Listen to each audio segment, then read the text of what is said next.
IPL 2026-এর সবচেয়ে বড় অঘটন, টানা 4 ম্যাচ জিতে উঠতে থাকা রাজস্থান রয়্যালসের টপ অর্ডার মাত্র 9 রানে 5 উইকেট হারিয়ে প্যাভিলিয়নে। হায়দ্রাবাদের রাজীব গান্ধী স্টেডিয়ামে কাল রাতে এমন কিছু ঘটেছে যা রাজস্থান ফ্যানরা হয়তো স্বপ্নেও কল্পনা করেনি। আনকোরা 2 ডেবিউটেন্ট বোলারের সামনে আইপিএলের অন্যতম সেরা ব্যাটিং লাইন আপ কীভাবে তাসের ঘরের মতো ভেঙে পড়ল, চলুন একদম ফ্যাক্টস এবং ডেটা দিয়ে পুরো ম্যাচের হিসেব মেলাই। ম্যাচটা শুরু হয়েছিল রাজস্থান রয়্যালসের ক্যাপ্টেন হিসেবে টস জিতে বোলিং নেওয়ার সিদ্ধান্ত দিয়ে। পিচের আর্দ্রতা এবং ওভারকাস্ট কন্ডিশন কাজে লাগানোর প্ল্যান ছিল তাদের। প্রথম বলেই জফরা আর্চারের একটি নিখুঁত লেংথ ডেলিভারি আর অভিষেক শর্মা গোল্ডেন ডাক মেরে আউট। একদম পারফেক্ট স্টার্ট রাজস্থানের জন্য। ট্র্যাভিস হেডও এদিন হাত খুলে খেলতে পারছিলেন না। 18 বলে 18 রান করে তিনি রিয়ান পারাগের শিকার হন। পাওয়ার প্লের ভেতরেই সানরাইজার্স হায়দ্রাবাদ বেশ ব্যাকফুটে চলে গিয়েছিল, কিন্তু এরপরই শুরু হয় কাউন্টার অ্যাট্যাক। অন্তর্বর্তীকালীন অধিনায়ক ঈশান কিষান দায়িত্ব তুলে নেন নিজের কাঁধে। ট্রেডিশনাল টি-20 অ্যাপ্রোচ থেকে বেরিয়ে এসে তিনি সরাসরি বোলারদের লুজ বলগুলো টার্গেট করেন।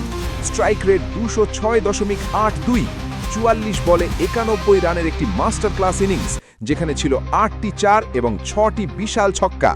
সেঞ্চুরি মিস করলেও ঈশান কিষান মিডল ওভারগুলোতে রাজস্থানের স্পিন এবং পেস দুটোকেই দারুণভাবে ডমিনেট করেছেন। ঈশানের সাথে পার্টনারশিপে যোগ দেন হেনরি ক্লাসেনের 26 বলে 40 রানের ইনিংসটি ছিল টিপিক্যাল অ্যাঙ্কার কাম হিটার রোলের দারুণ উদাহরণ। এই দুজন তৃতীয় উইকেটে 88 রানের একটি পার্টনারশিপ গড়ে দলের মোমেন্টাম পুরোপুরি বদলে দেন। ডেথ ওভারে সন্দীপ শর্মা এবং তুষার দেশপান্ডের মতো বোলাররা নিজেদের লাইন এবং লেংথ হারিয়ে ফেলেন।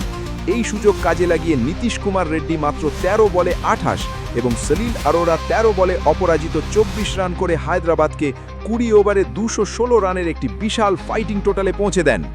216 রান টি-20 ক্রিকেটে বড় স্কোর ঠিকই, কিন্তু রাজস্থানের লাইন আপে যখন জসওয়াল, ধ্রুব জুরেল, সোরাবাংশীর মতো ইনফর্ম ব্যাটাররা আছেন, তখন এই রান তাড়া করা খুব একটা অসম্ভব ছিল না।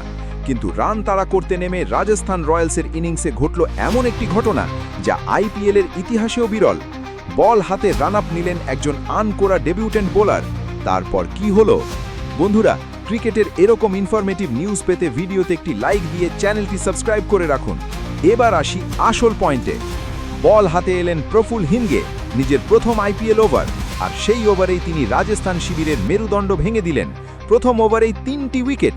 বলের সিম পজিশন এবং নিখুঁত আউটসুইংয়ে রাজস্থানের টপ অর্ডার কোনো উত্তরই খুঁজে পেল না। মাত্র 3 ওভার শেষে রাজস্থানের স্কোরবোর্ডে রান 9, উইকেটের কলমে 5। জসওয়াল, পারাগ, জুরেল সবাই ব্যর্থ। এখান থেকে ম্যাচ বের করা প্রায় অসম্ভব, কিন্তু ডোনোভান ফেরেরা এবং রবীন্দ্র জাদেজা হাল ছাড়েননি। ফেরেরা 44 বলে 69 এবং জাদেজা 42 বলে 45 রান করে 118 রানের একটি দারুণ পার্টনারশিপ গড়েন। তারা সিঙ্গলস ডাবলস নিয়ে স্পিন স্পেলগুলো পার করেন এবং বাজে বল পেলেই বাউন্ডারি মেরেছেন। একটা সময় মনে হচ্ছিল হয়তো রাজস্থান মিরাকেল কিছু করে ফেলবে, কিন্তু হায়দ্রাবাদের আরেক ডেবিউটেন্ট বোলার শাকিব হোসেন এসে সেই আশায় জল ঢেলে দেন। নিজের ভ্যারিয়েশন এবং স্লোয়ার বলগুলো দারুণভাবে এক্সিকিউট করেন। শাকিব এবং প্রফুল দুজনেই 4টি করে মোট 8টি উইকেট শেয়ার করেন। শেষমেশ এসান মালিঙ্গা তুষার দেশপান্ডেকে আউট করে রাজস্থানের ইনিংস 159 রানে গুটিয়ে দেন। সানরাইজার্স হায়দ্রাবাদ ম্যাচটি জিতে নেয় 57 রানে। এবার আসি ট্যাকটিক্যাল অ্যানালিসিসে। এই ম্যাচে রাজস্থান রয়্যালস ট্যাকটিক্যালি পিছিয়ে পড়েছে তাদের টপ অর্ডারের ওপর অতি নির্ভরশীলতার জন্য। 217 রানের বিশাল টার্গেট তাড়া করতে গেলে প্রথম 6 ওভারে পাওয়ার প্লের ফিল্ড রেস্ট্রিকশন কাজে লাগানো বাধ্যতামূলক, কিন্তু তারা বলের মেরিটের ওপর না খেলে লাইন মিস করে উইকেট বিলিয়ে দিয়েছেন।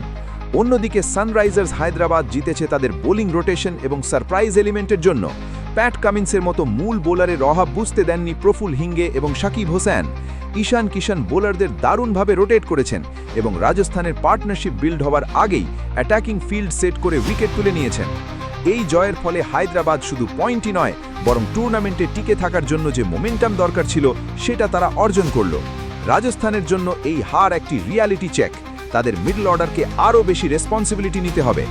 রাজস্থানের এই প্রথম হারের পেছনে মূল কারণ কি বলে আপনার মনে হয়? টপ অর্ডারের ব্যর্থতা নাকি হায়দ্রাবাদের ডেবিউ বোলারদের আউটস্ট্যান্ডিং স্পেল? কমেন্টে আপনার মতামত জানান।